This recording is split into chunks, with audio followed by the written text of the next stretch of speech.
Bridger Mountains and Bitterroot Valley, Montana Territory, November 1879. The ground was already frozen, hard as iron, ringing like strike metal beneath the spades of working men. Standing in front of a strange circular trench laid with river stones and wet clay mortar was Martin Hodge, the most respected timber carpenter in the entire territory. He shook his head, spat onto the frozen dirt, and spoke loud enough for the gathering crowd of settlers to hear.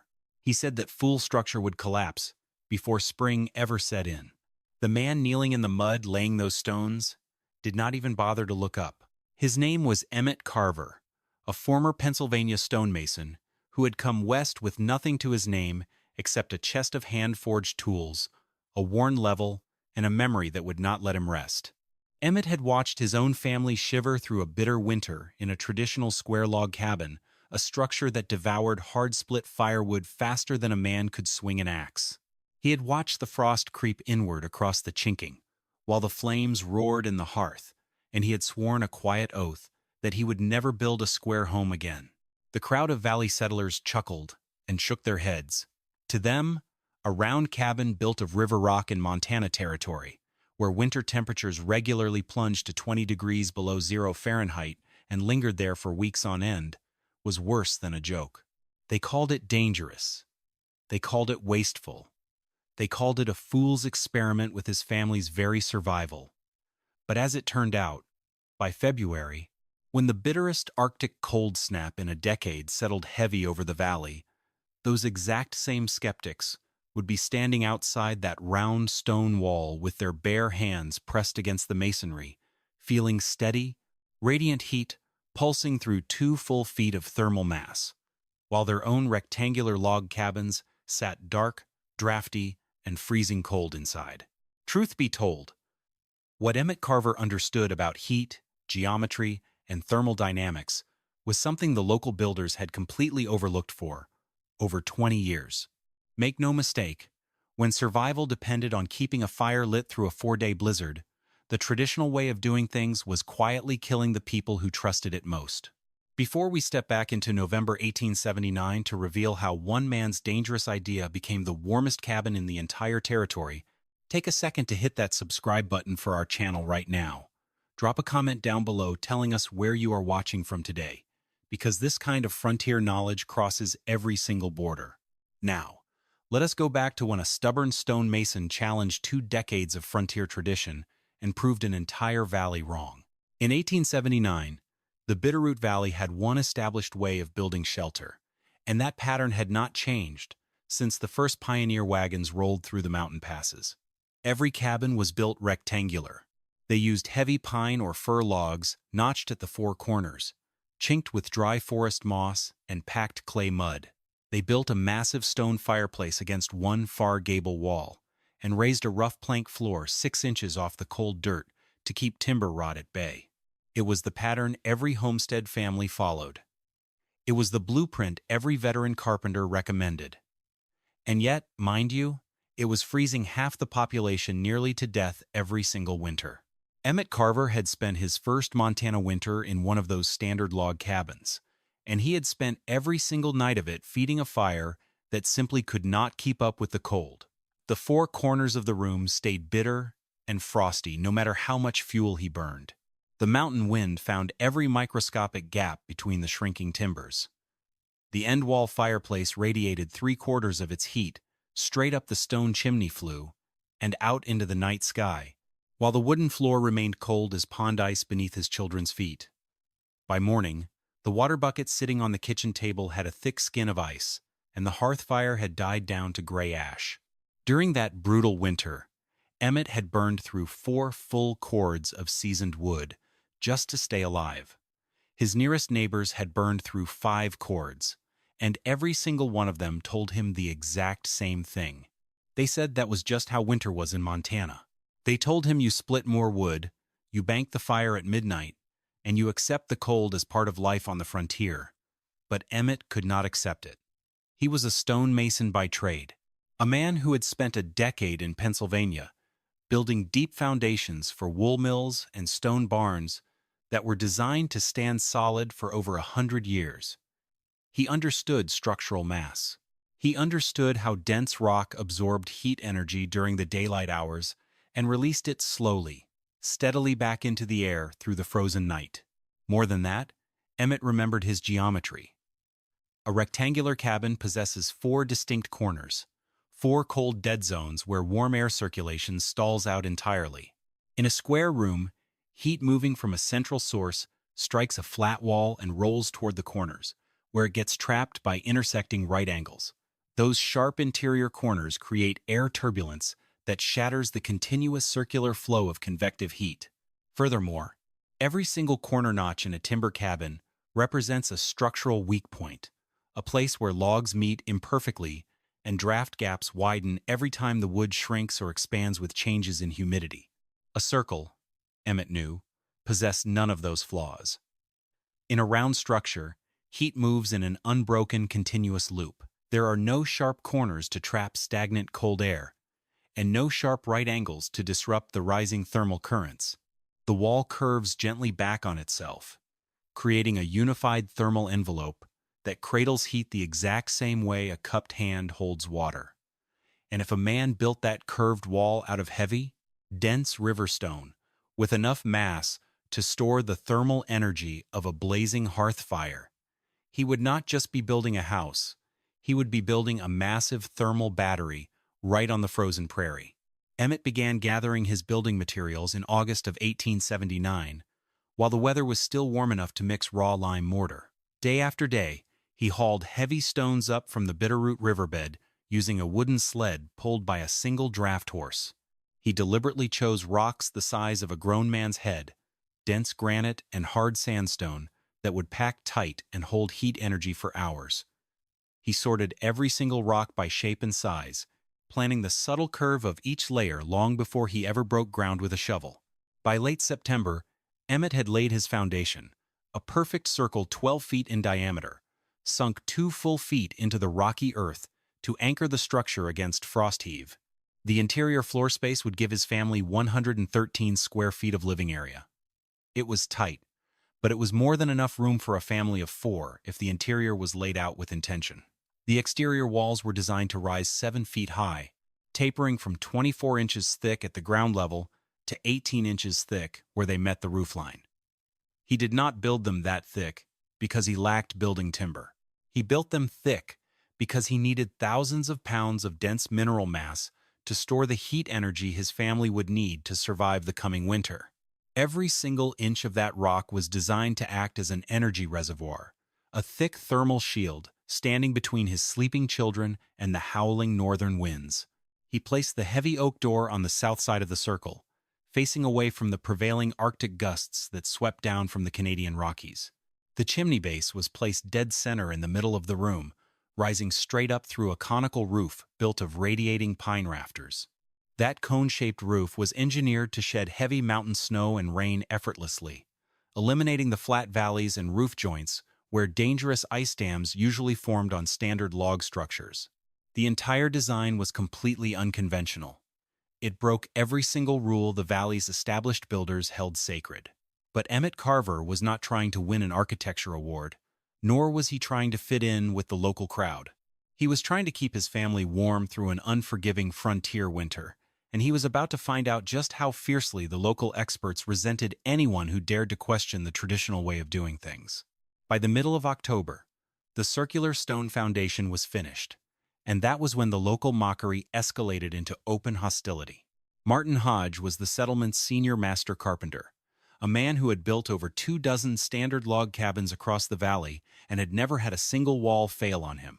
He rode up to Emmett's homestead on a crisp morning, watched the mason set heavy river rocks into a smooth, sweeping curve, and shook his head like he was watching a man dig his own grave.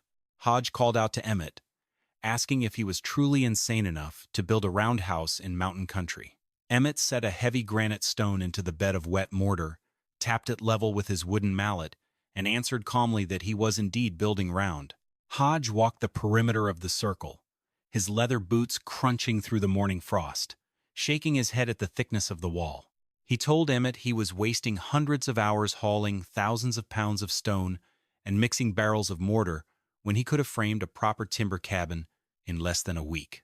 Emmett checked his level against the rising stone face, looked Hodge straight in the eye, and told him that this stone circle would still be standing strong long after every framed log cabin in the valley had rotted into kindling.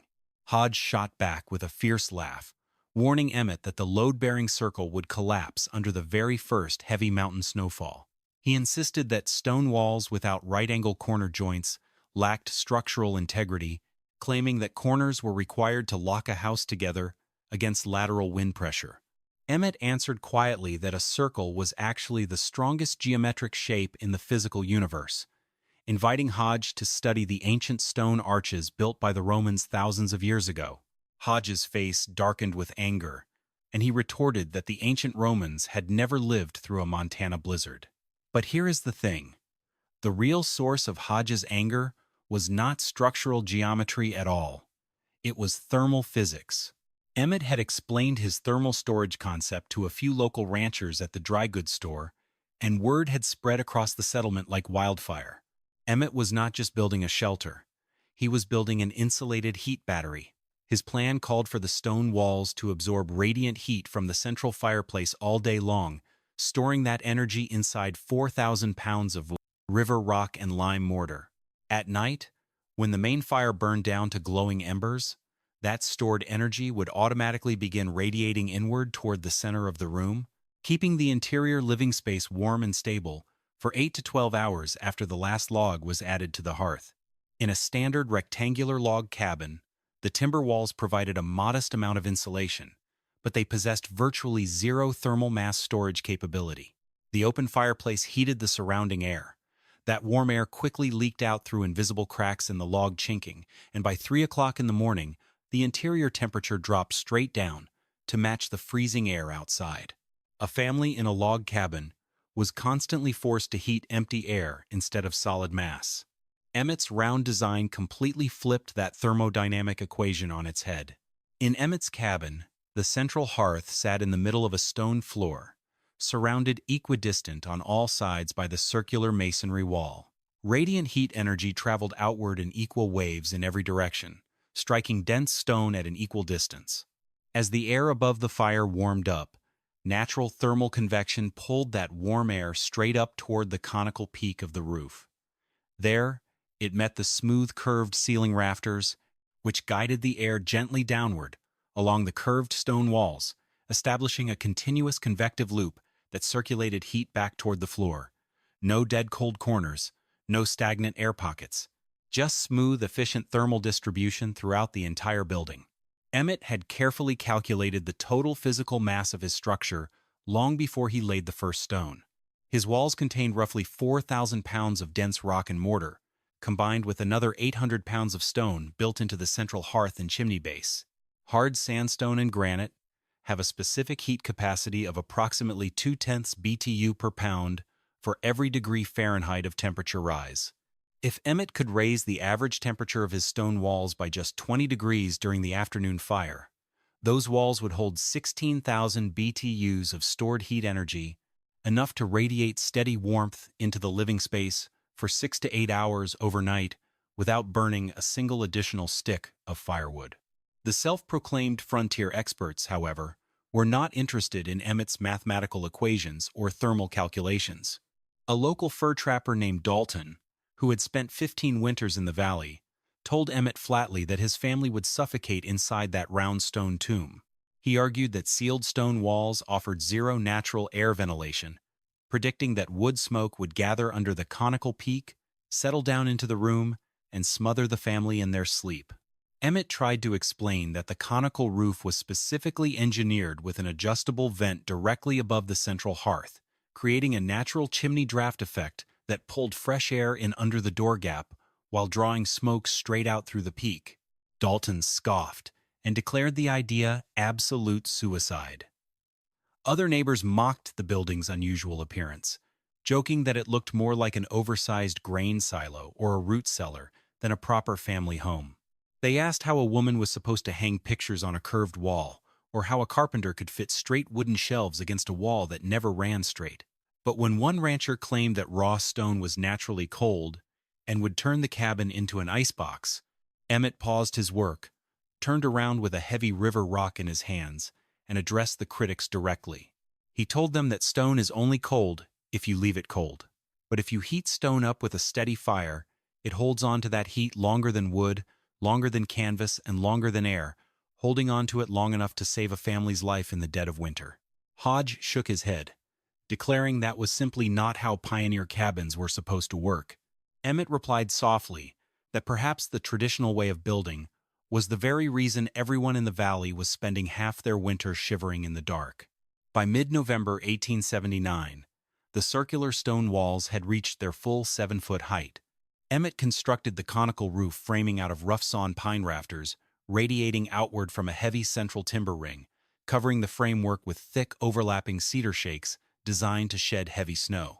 Directly over the central hearth, he installed a pivoting wooden hatch lined with sheet iron, allowing his wife to adjust the chimney draft with a simple pull rope from the floor below. When the structure was fully sealed, it did not look like any other building in the Bitterroot Valley. It looked like an ancient stone beehive, squat, heavy, and engineered for brutal endurance rather than conventional beauty. Emmett's wife Sarah stood in the doorway on the afternoon they moved their furniture inside, carrying a bundle of wool blankets. She stopped in her tracks, looked at her husband with genuine surprise, and remarked that the interior felt warm and dry, even though no fire had been lit in the central hearth yet. Emmett smiled and explained that the thick lime mortar was still curing, releasing latent heat as it hardened, and that the mass of the building was already absorbing the autumn sunlight that streamed through the south-facing doorway. He told her to give the house a few days, promising that she would soon see what 2 feet of stone could really do. But the rest of the settlement was not interested in waiting to see the results. The local community actively wanted the experiment to fail, because if Emmett Carver was right, then every veteran builder in the territory had been doing things wrong for a generation. The public ridicule grew sharper as the first winter frosts turned into heavy November snows. Martin Hodge made a point of discussing Emmett's round cabin at the general store, where homesteaders gathered every Saturday to buy winter flour and trade supplies. Hodge announced to a room full of farmers that he gave the round stone structure less than 30 days before the mortar cracked wide open under the first deep freeze. He argued that solid stone masonry lacked the natural flexibility of timber logs, predicting that the frost would tear the mortar joints apart and turn the structure into a freezing stone tomb. The men standing around the store's potbelly stove nodded along and laughed. Hodge pressed his point, asserting that even if the walls stayed standing, Emmett would burn through twice as much firewood trying to heat thousands of pounds of cold rock. He claimed that dense stone would act like a giant thermal sponge, sucking heat out of the room and radiating it straight into the frozen earth outside. He sneered that fancy theoretical ideas always sounded intelligent on paper until a real Montana winter proved them completely foolish. The criticism was no longer just about building techniques. It had become deeply personal. A local cattle trader began referring to the structure as the Quaker silo, suggesting that Emmett was simply too cowardly to face a true mountain winter and was hiding behind 2 feet of river rock because he lacked the stamina to keep a traditional cabin fire burning through the night. At the Sunday church gathering, a farmer's wife approached Sarah Carver and asked loudly how she expected to organize a household inside a building where the walls curved away in every direction, claiming she could never live in a space that felt like an underground animal den. Sarah held her chin up, smiled politely, and answered that her family would manage just fine. But the judgment weighed heavily on Emmett's children. His 10-year-old son came home from the settlement school one afternoon with a bruised cheek and bloodied knuckles. When Sarah finally pressed the boy to explain what had happened, he muttered that the older boys had teased him, claiming his family was living inside a stone bread oven and predicting that when the real blizzard hit, his father would be forced to burn the kitchen table just to stay warm. Emmett knelt beside his son, wiped the dirt from the boy's face, and told him to ignore the idle talk. He promised his son that when the deep cold arrived, the numbers and the physics would speak for themselves. Yet deep down, Emmett felt the quiet weight of anxiety pressing against his own chest. He was confident in his structural calculations, and he understood the physical laws of thermal mass, but there was always a tiny voice of doubt whispering in the back of his mind. What if he had miscalculated the thickness of the mortar? What if the Arctic winds proved too powerful for the central roof draft? He spent hours every evening checking the alignment of the door frame, inspecting the lime mortar joints for hairline frost cracks, and testing the draw of the central chimney vent. Everything was mathematically sound and physically tight, but theoretical math on a drafting slate was a world away from surviving a negative 30-degree Arctic cold snap on an isolated mountain frontier. 2 days before Thanksgiving, the first real snowstorm hit the valley, dusting the pine trees with 6 inches of dry powder. It was merely a light prelude to the true test that lay ahead. Winter had finally arrived in the Bitterroot Valley, and Emmett Carver's fool experiment was about to face the ultimate trial. By the end of November 1879, the initial phase of construction was complete, but the most intricate engineering details were just beginning to reveal themselves. While the valley settlers saw only an odd ring of rocks, Emmett Carver was executing a meticulous structural system based on centuries of European vernacular masonry and proven thermodynamic laws. He knew that building with stone in a climate where ground frost plunged deep into the soil required technical precision that timber builders simply did not understand. The foundation was the first masterpiece of engineering that the local critics completely misread. Standard log cabins in Montana Territory were set directly onto flat ground or placed on 4 crude cornerstones. When the sub-zero mountain freeze gripped the dirt, moisture in the upper soil expanded, causing the earth to swell and push upward in a destructive process known as frost heave. That ground movement shifted log foundations, cracked timber joints, and created widening gaps between wall courses. Emmett had anticipated this problem from day one. He excavated a circular trench, 2 full feet deep and 3 feet wide, digging straight down until he reached a solid stratum of compacted river gravel below the frost line. Into this trench, Emmett laid a massive footing of heavy, unshaped granite boulders, packing the voids with dry crushed stone and coarse sand to create a natural drainage gallery. Any groundwater beneath the structure was directed away from the masonry, preventing ice lenses from forming beneath the foundation. On top of this gravel gallery, he raised the wall footings using dense sandstone blocks bonded with a custom lime mortar mixture. The mortar itself was a subject of intense local debate and endless ridicule. The carpenters in Bitterroot Valley declared that mortar would turn to powder during the winter cold. But Emmett was not using standard quick-acting cement or plain mud clay. He prepared a traditional hydraulic lime mortar, combining slaked burn lime with sharp river sand in a precise ratio of 1 part lime to 3 parts clean aggregate. To increase the mortar's tensile flexibility and reduce shrink cracking, he mixed in short cow hair fibers collected from local homesteaders. This hair-reinforced lime mortar possessed a unique structural property that modern cement lacks: breathability and self-healing elasticity. As the heavy stone walls expanded and contracted under fluctuating winter temperatures, the lime mortar flexed slightly without shattering.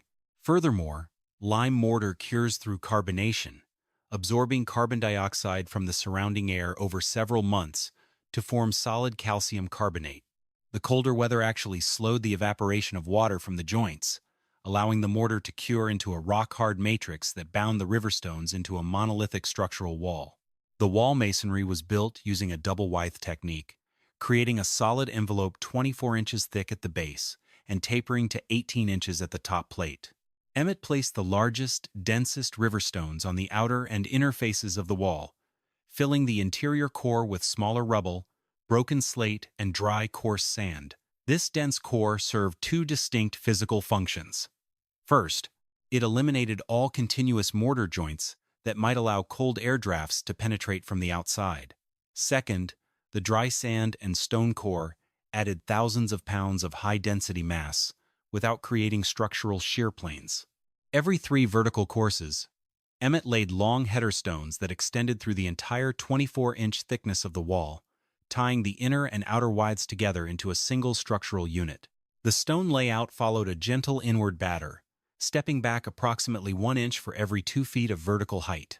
This subtle inward tilt directed the center of gravity of the wall toward the interior, ensuring that the stone mass pressed against itself under its own weight, increasing the compressive strength of the circular arch effect. While Emmett worked on the wall details, neighbors frequently stopped by to point out what they believed were fatal engineering mistakes. A local rancher named Collier rode up one afternoon, watched Emmett carefully setting a series of flat slate stones around the southern door opening, and scoffed at the structural lintel.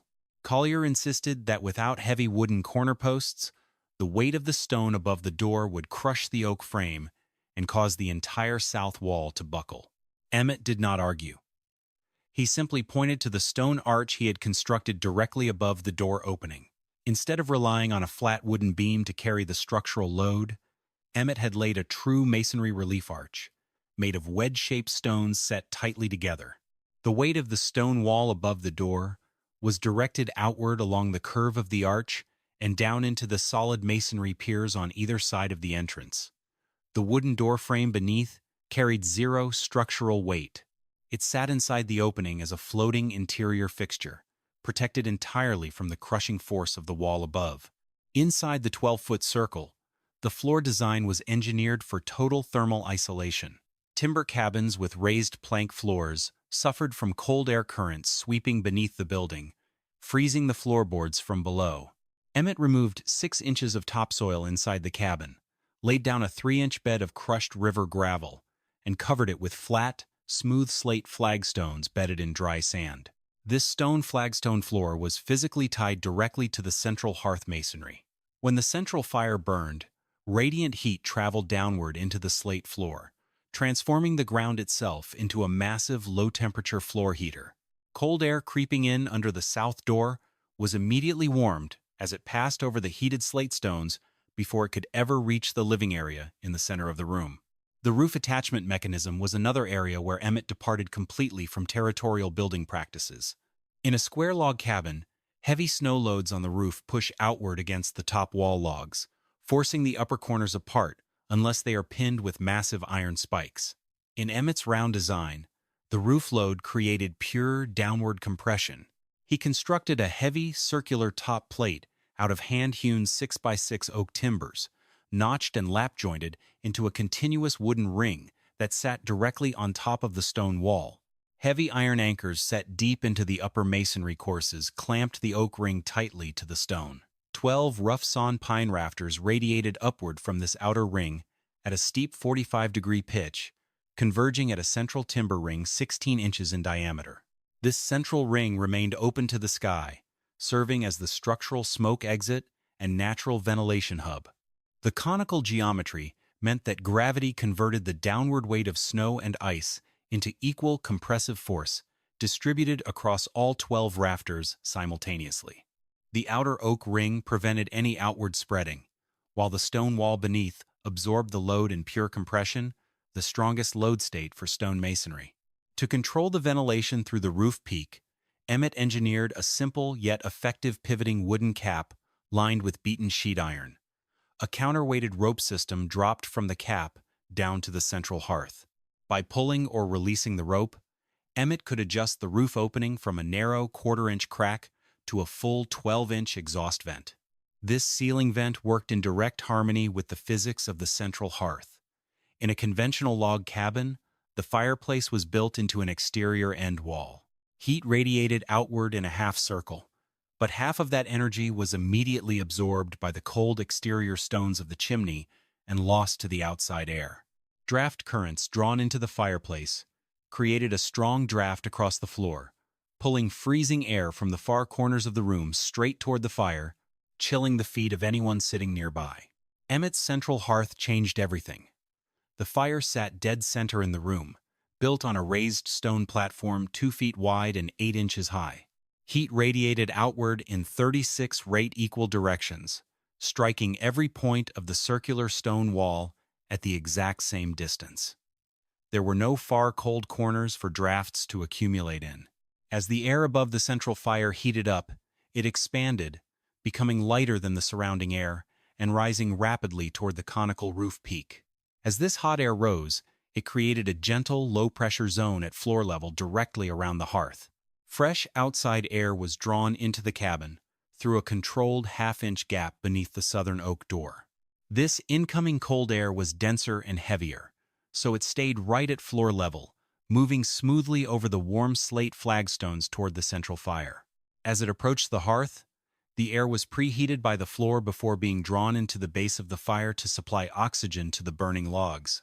The combustion smoke and hot gases were swept straight up through the open chimney peak, leaving the breathing air in the lower half of the room completely clean, warm, and fresh. Furthermore, as the warm air reached the conical ceiling, it spread outward along the smooth underside of the pine rafters until it met the top of the stone wall. The curved wall guided the air downward in a continuous, gentle recirculation loop. As the air moved down the inner face of the stone, it transferred its heat energy directly into the masonry. The 24-inch stone wall absorbed that thermal energy hour after hour, storing it deep within the dense granite and sandstone core. This convective loop produced an automatic air exchange every 40 minutes, without causing significant heat loss. While traditional cabins were either stifling hot near the fireplace or freezing cold near the door, Emmett's round cabin maintained a remarkably uniform temperature gradient from floor to ceiling. Around mid-December, as the first hard freeze locked the valley in ice, Martin Hodge returned to the construction site accompanied by Dalton, the mountain trapper. They stood near the southern entrance, watching Emmett install the final cedar shakes on the roof cone. Dalton pulled his heavy fur coat tight around his shoulders and pointed a gloved finger at the central roof vent, declaring that the open peak would admit driving snow during a mountain gale, dampening the fire and filling the living space with slush. Emmett climbed down his ladder and demonstrated the counterweighted rope mechanism. He showed them how pulling the rope sealed the sheet iron cap tightly against a raised wooden curb on the roof ring, preventing blowing snow from entering, while leaving a small ring of side vents open for smoke exhaust.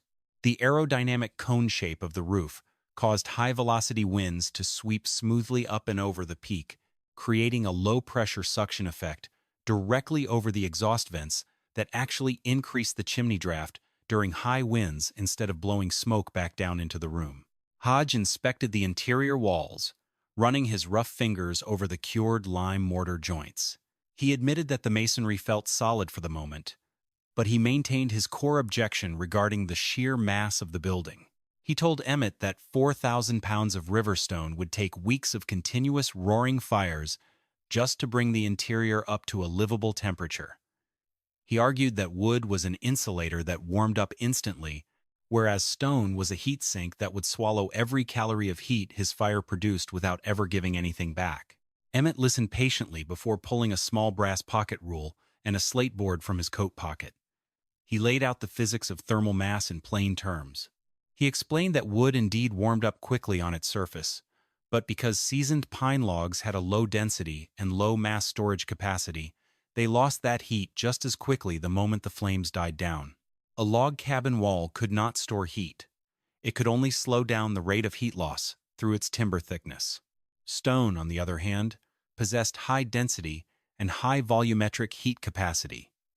A cubic foot of sandstone weighed roughly 150 pounds. With a specific heat capacity of 0.2 BTU per pound per degree Fahrenheit, every cubic foot of stone held 30 BTUs of thermal energy for every single degree its temperature was raised.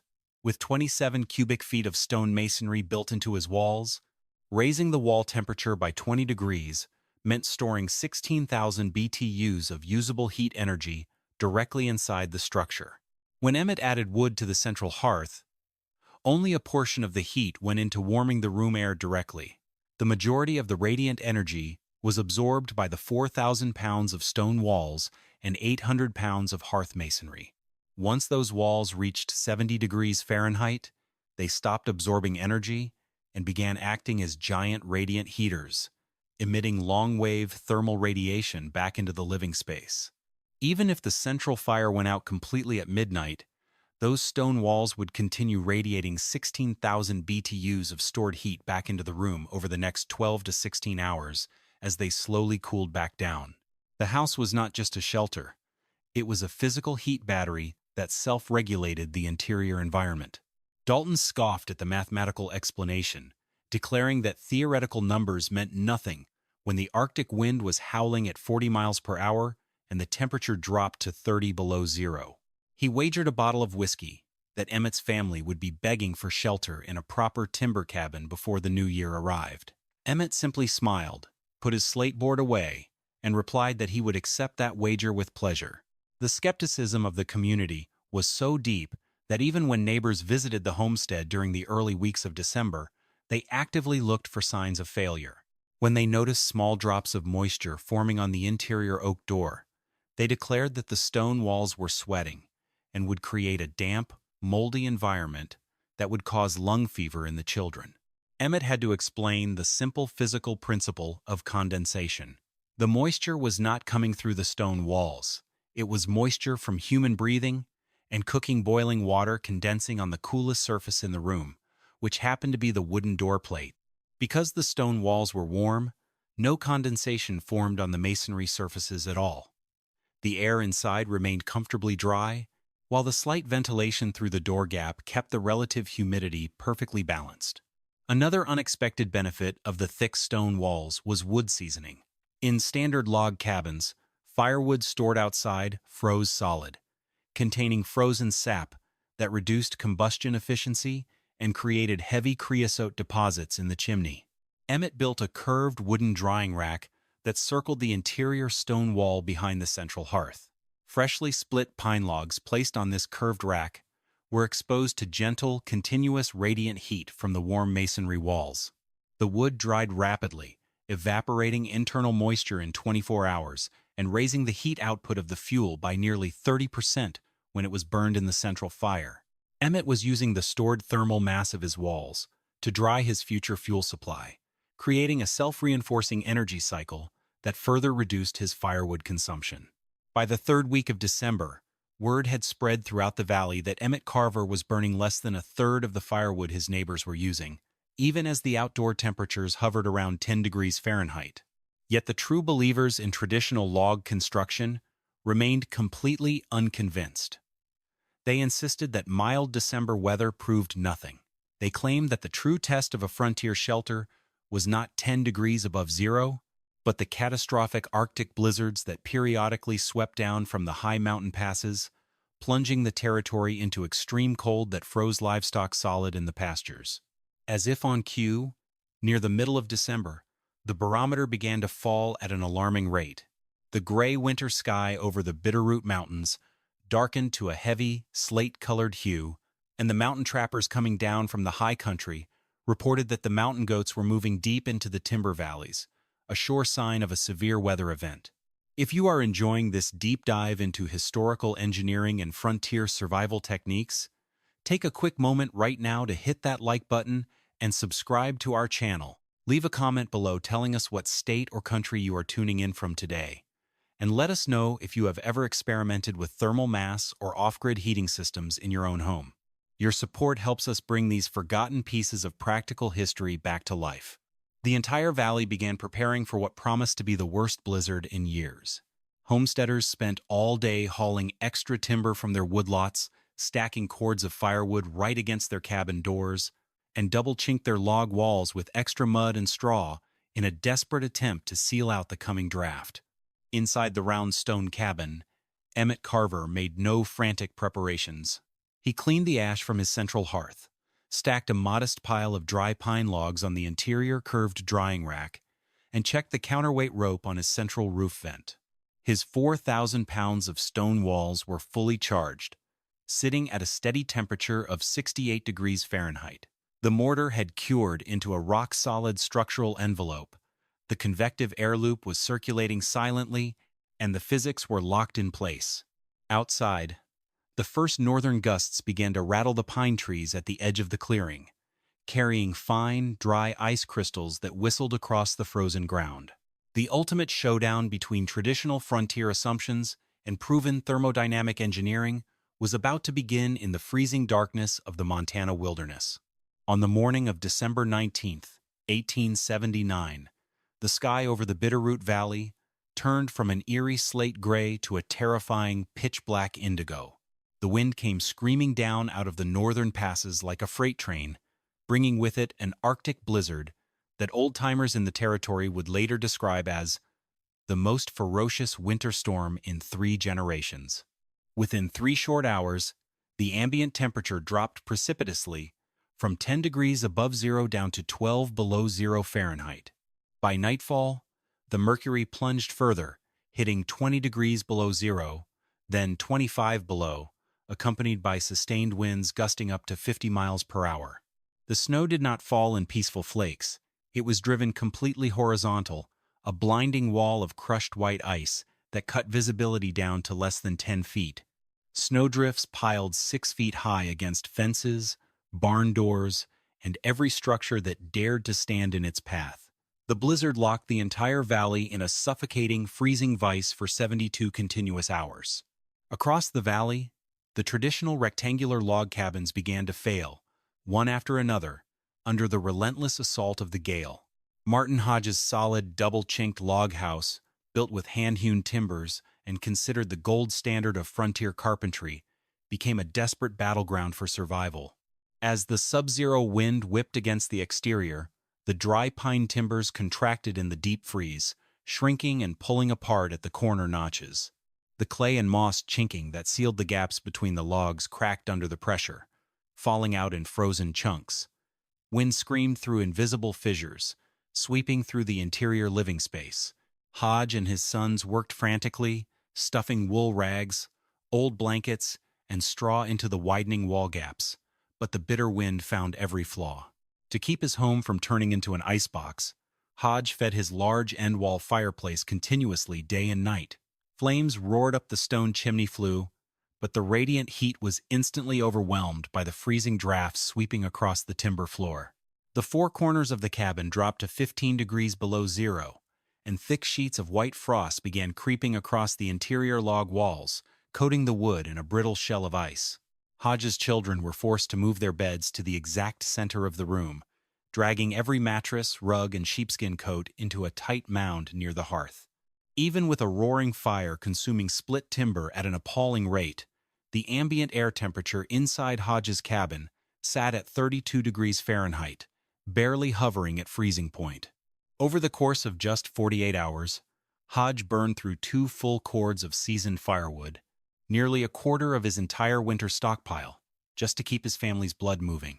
In other parts of the settlement, the situation turned from desperate to catastrophic. A rancher living 2 miles south had his cabin chinking blown out entirely by a 50-mile-per-hour gust. The wind rushed inside with such force that it blew out his fireplace embers, filling the room with blinding ash and choking smoke. Unable to restart the fire in the drafty room, the family was forced to abandon their home in the dark, fleeing through waist-deep snowdrifts to seek shelter in their timber barn, huddling against the flanks of their milk cows to keep from freezing to death. Yet sitting right in the middle of this freezing nightmare was Emmett Carver's round stone cabin, standing silent, squat, and completely unmoved by the storm. Smoke rose from the central chimney vent, in a thin, steady, pale gray column, untroubled by the shrieking winds, sweeping across the conical roof. Inside the 12-foot stone circle, the atmosphere was a stark, miraculous contrast to the chaos outside. The circular geometry of the exterior wall allowed the howling wind to slide smoothly around the building without finding a single flat surface to strike or a single right-angle corner joint to pry open. The continuous oak-top plate held the roof rafters tightly in pure compression, while the 4,000 pounds of river stone and lime mortar absorbed the wind's pressure without shifting a fraction of an inch. On the morning of the second day of the blizzard, with the outdoor temperature holding at 14 degrees below zero and the wind roaring outside, Emmett decided to conduct a definitive physical experiment. He wanted to test the true energy storage capacity of his 4,000-pound thermal battery under maximum environmental stress.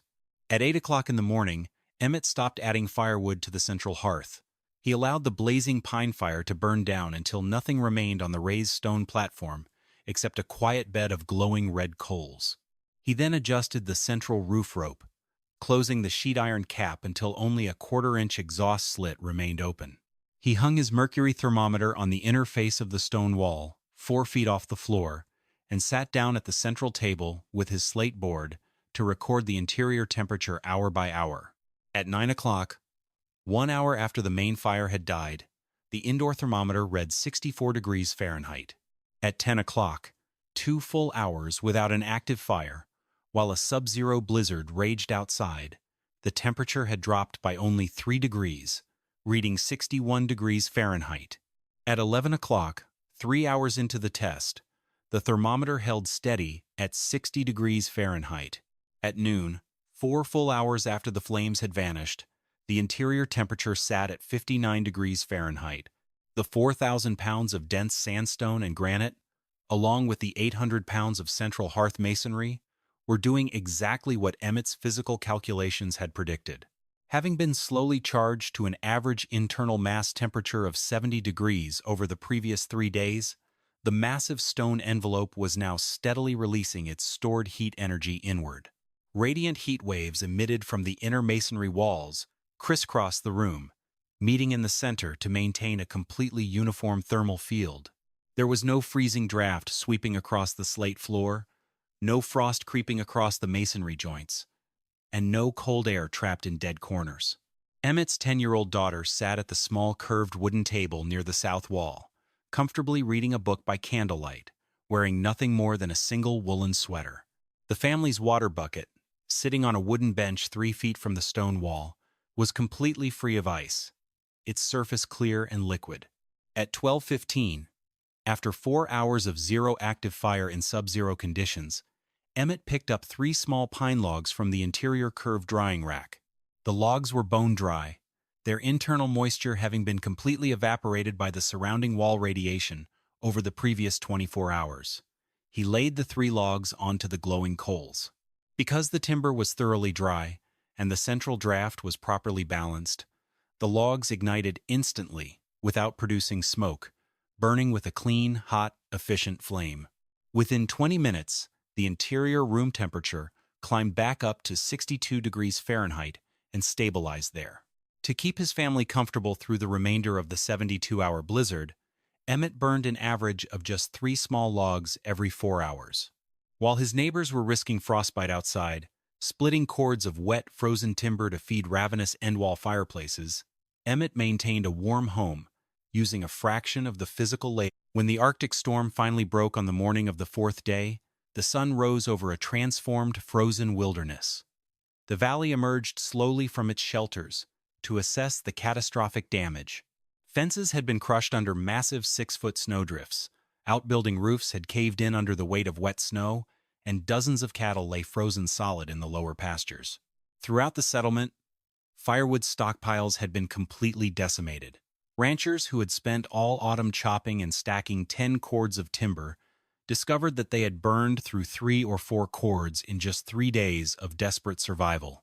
Later that afternoon, as the settlers began digging paths through the deep snow, Martin Hodge walked slowly past Emmett's property on his way to the general store to check on emergency supplies. His face was gray with physical exhaustion.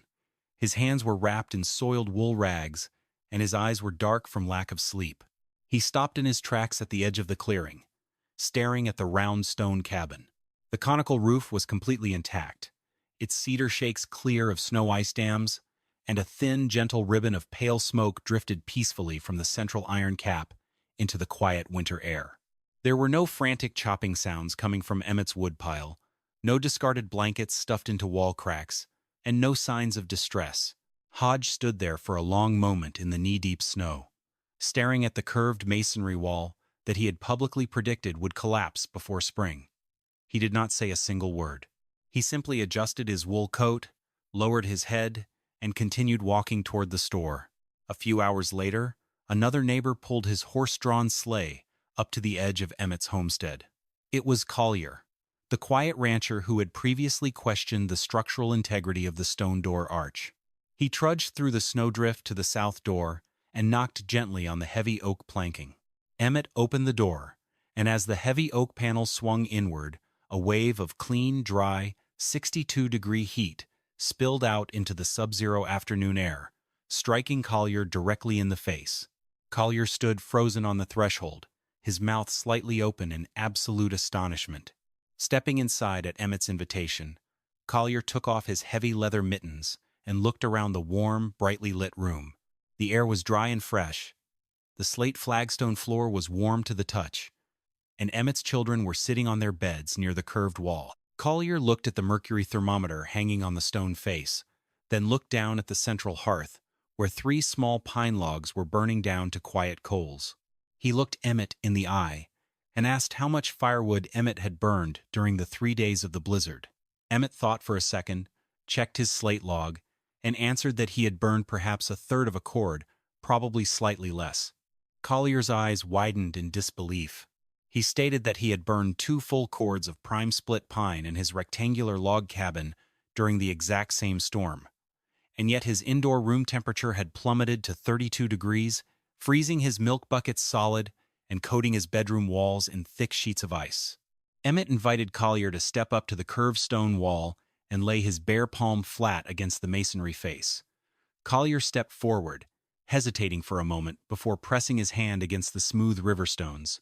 Expecting cold, wet rock, Collier gasped as his fingers felt a deep, steady, comforting warmth radiating from the masonry. Emmett explained the physical dynamics to his neighbor once again. He reminded Collier that log walls acted as simple physical barriers that insulated air but possessed zero energy storage capacity. When the fire in a log cabin died, the warm air escaped through the ceiling and chinking cracks, leaving nothing behind to resist the creeping cold. Emmett's 24-inch stone walls did the exact opposite. They acted as a physical sponge for heat energy, holding thousands of BTUs inside their dense granite core. The outer stone face, exposed to the sub-zero outdoor air, was cold, but the inner 18 inches of the wall were fully charged with thermal energy, continuously radiating that warmth back into the living space, hour after hour. Collier stood in the center of the round room for a long time, turning slowly as he processed the spatial geometry and the physics. He looked at the smooth curve of the walls, noticing for the first time how the warm air currents moved silently in a continuous loop, without creating cold drafts along the floor. He looked at the central hearth, positioned equidistant from every single wall surface, and he realized the profound elegance of the design. He turned to Emmett and admitted that Martin Hodge had told the entire valley that Emmett was building a stone tomb for his family. Collier shook his head, looked at his own frostbitten thumbs, and said that Hodge had been dead wrong. He declared that Emmett's round stone cabin was, without a doubt, the safest, warmest, and most intelligent shelter in the entire territory. Word of Collier's visit spread across the Bitterroot Valley faster than the cold Arctic wind. Within 48 hours, the narrative that had dominated the settlement for 4 months completely shattered. The mockery, the jokes about Quaker silos, and the predictions of structural collapse vanished overnight, replaced by an overwhelming, desperate curiosity. Homesteaders, who had barely survived the blizzard, facing 3 more months of winter with depleted firewood stockpiles, suddenly realized that Emmett Carver possessed the master key to frontier survival. The hard numbers and the physical reality of 3 days in a sub-zero blizzard had silenced every single critic in the territory. Stay with me for part 4, because what happened next is the exact blueprint that turned Emmett's controversial experiment into a territorial movement, along with the complete physical data summary, viral YouTube titles, 3-tier thumbnail text, and Midjourney AI image prompts. By the spring of 1880, the transformation across the Bitterroot Valley was well underway. It did not happen through loud speeches or heated debates at the general store. It occurred in the quiet, practical manner that true innovation always spreads among hard-working frontier communities. One conversation at a time, one homestead at a time, pioneer families made the deliberate choice that they would rather be warm and secure than strictly traditional. In March of 1880, as soon as the ground thawed enough to turn a spade, Martin Hodge did something that shocked the entire territory. The master carpenter, who had spent 20 years building rectangular log cabins, laid out a perfect circular trench 12 feet in diameter on the east side of the valley. He was building a round stone cabin not for himself, but for a young homesteading family who had nearly lost their youngest child to severe pneumonia during the terrible January cold snap. They had come to Hodge with a simple, desperate request. They told him to build them the exact same structure that Emmett Carver had built, declaring that their family could not survive another winter in a standard drafty log house. Hodge did not let his pride stand in the way of human life. He walked over to Emmett's homestead, sat down on a wooden bench outside the south door, and asked for Emmett's technical guidance. Emmett shared every detail of his engineering design freely, holding nothing back. He explained the precise excavation depth required to reach solid ground beneath the frost line, the exact 2-to-1 wide thickness ratio for the stone walls, the hydraulic lime and cow hair mortar formula, the central hearth placement, and the crucial selection of building rocks. Emmett cautioned Hodge never to rush the stone selection process. He explained that dense, non-porous rocks like granite, sandstone, and heavy river cobbles hold thermal energy for hours, whereas soft, porous rocks like limestone or weathered shale trap internal moisture and crack when frozen. He instructed Hodge to inspect every stone for invisible fracture lines before setting it into the lime mortar bed, ensuring that only solid, structural masonry went into the wall mass. Hodge listened quietly, taking meticulous notes on a leather slate like an apprentice learning a master trade. By June of 1880, 2 more territory builders had broken ground on round stone foundations in the valley. One foundation was laid for a widow who had burned through her entire firewood supply by early February and had survived the rest of the winter only through the charitable timber donations of her neighbors. The second foundation was excavated by a newly arrived couple from Ohio who had heard the stories of Carver's thermal battery before they even selected their homestead acreage. The husband told Emmett that they had come west to build a sustainable future, and it seemed foolish to start their new life using a cabin design that was already failing families across the territory. Emmett personally helped the young man stake out his foundation circle, advising him to stick to a 12-foot diameter. Emmett suggested that if their family grew in the future, it was far more efficient to build a second 12-foot round cabin nearby and connect them with a covered stone passage than to build one massive square house. 2 smaller circular stone structures were far easier to heat and maintain than a single oversized rectangular building. The young wife asked Sarah Carver the exact same question that had bothered the Valley women a year earlier. How could a family organize furniture and domestic supplies when nothing in the room sat against a square right angle? Sarah brought the young woman inside the Carver cabin and showed her the elegant simplicity of circular living. She pointed out the custom curved wooden shelves that followed the arc of the wall, storing dry goods and pewter plates effortlessly. She showed her the central circular dining table that allowed easy walking space all around the perimeter, and the sleeping bunks positioned directly against the inner stone wall, where the masonry radiated steady warmth throughout the night. Sarah told her that once a person adapts to living in a circle, they begin to wonder why human beings ever felt the need to lock themselves inside square corners in the first place. By the winter of 1880, there were 5 round stone cabins operating in the Bitterroot Valley. By the winter of 1881, that number had grown to 12. As more builders adopted the design, subtle regional variations began to emerge. Some homesteaders constructed larger circles, 16 feet in diameter, to accommodate larger families. Others added interior stone partition walls to create separate sleeping quarters, turning the interior mass into a multi-chambered heat reservoir. One creative rancher built 2 overlapping 18-foot stone circles connected by a shared central masonry wall and a dual-flue stone chimney, creating a figure-8 floor plan that provided 2 distinct thermal zones while sharing a single central heat source. Yet despite these structural variations, every single variation adhered strictly to Emmett Carver's core physical principles: circular geometry, high-density stone thermal mass, hair-reinforced lime mortar, and central radiant heating. The performance data collected across the valley over the next 3 winters was completely undeniable.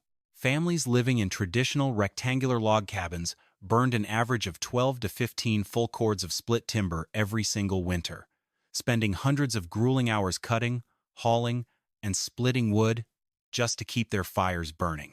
Families living in Emmett Carver's round stone cabins burned an average of only 5 to 6 cords per winter, cutting their fuel consumption and physical labor by more than 60%. Furthermore, interior temperature measurements proved that the round stone structures consistently maintained indoor living temperatures 25 to 30 degrees Fahrenheit, warmer than their log counterparts during identical sub-zero weather. Conditions. The stone cabins required virtually zero ongoing maintenance. There were no log chinking gaps to repair every autumn, no corner notches rotting from trapped rainwater, and no drafty timber seams to seal against the mountain wind. By 1883, even the most stubborn skeptics in the territory had ceased their arguments. They were silenced not by Emmett's words, but by the overwhelming warmth of their neighbors' homes. A new phrase began circulating through the Bitterroot Valley, repeated at the timber mills, the dry goods store, and the Sunday gatherings. Settlers would look at Emmett Carver's round stone home and remark that he had never been stubborn, he had simply been practical. That shift in language marked something far deeper than mere public acceptance. It represented true understanding. Emmett Carver had not built his round stone cabin to win a local debate, nor had he built it to rebel against pioneer traditions. He had built it because the traditional way of doing things was failing to protect his family, and he possessed the practical knowledge and the physical courage to pioneer a superior solution. The self-proclaimed experts had called his design dangerous. The local community had called it foolish. The veteran carpenters had called it a complete waste of time and valuable timber. But when the true test came, when an Arctic blizzard plunged the territory to 30 degrees below zero, and the howling gale ripped through every drafty seam in the valley, the round stone cabin had performed exactly as physical laws dictated it would. It had kept Emmett's family warm. It had conserved precious winter fuel, and it had stood completely unshaken against wind, ice, and public doubt. In doing so, Emmett Carver's humble homestead quietly rewrote the structural rules of frontier architecture across the Bitterroot Valley. Martin Hodge went on to build 17 round stone cabins across Montana Territory before he retired from timber carpentry. Every single one of those circular masonry structures outlasted the traditional rectangular log cabins built in the exact same era. Remarkably, several of those original stone structures are still standing in Montana today, over a century later. Some have been preserved as historical landmarks, while others serve as indestructible agricultural storage buildings. Their thick river stone walls remain as solid, plumb, and true as the day Emmett Carver set the first rock into the frozen earth in November 1879. Emmett Carver never patented his circular masonry design. He never wrote an architectural manual, nor did he ever seek fame or financial profit from his engineering breakthrough. He simply built what worked, shared his practical knowledge freely with anyone who asked, and allowed the undeniable physical results to speak for themselves. The lesson of Emmett Carver's round stone cabin extends far beyond stone masonry, firewood consumption, and circular geometry. It is a timeless lesson about questioning long-held human assumptions, about recognizing that doing things the way they have always been done is not the same thing as doing them the best way possible. It is a reminder that genuine innovation rarely looks like progress to the crowd at first. Sometimes, progress looks like a stubborn stonemason building a circle while everyone else continues to build squares. When the real test arrives, when the freezing wind cuts through everything that is not built on solid physical truth, the difference between tradition and true engineering becomes crystal clear. 30 degrees warmer, half the firewood, and a family that stayed safe and comfortable while others struggled to survive. That was not stubbornness. That was pure, unadulterated engineering. It is a principle that remains just as relevant today as it was in 1879, whether you are constructing an off-grid cabin in the northern wilderness or simply seeking to make your modern home more resilient and energy efficient. The fundamental laws of thermodynamics do not change with time. Thermal mass, smart geometry, and the courage to challenge conventional wisdom when it no longer serves human survival. So here is our question for you today. Which specific element of Emmett Carver's engineering design would you incorporate into your own home or off-grid homestead? Would you utilize high-density stone thermal mass, circular aerodynamic geometry, or a preheated central radiant heat source? Drop your thoughts in the comments section down below and tell us what city, state, or country you are watching us from today. If you have not done so already, please hit that subscribe button for our channel right now. Every single week, we bring you another powerful piece of frontier history and practical engineering wisdom that actually saved lives when survival hung in the balance. No urban myths, no guesswork, just proven historical techniques from the men and women who built things to last. Thank you for watching, and stay warm out there. Educational note and historical disclaimer. This video presents historically inspired reconstructions and dramatic educational storytelling based on 19th century vernacular building techniques and thermodynamic principles. While the physical concepts of thermal mass, circular geometry, and lime mortar curing are based on established physics and historical masonry practices, specific character names and dramatized dialogues have been created for educational and narrative presentation. Any modern structural application should be evaluated in accordance with local building codes, professional engineering standards, and safety guidelines.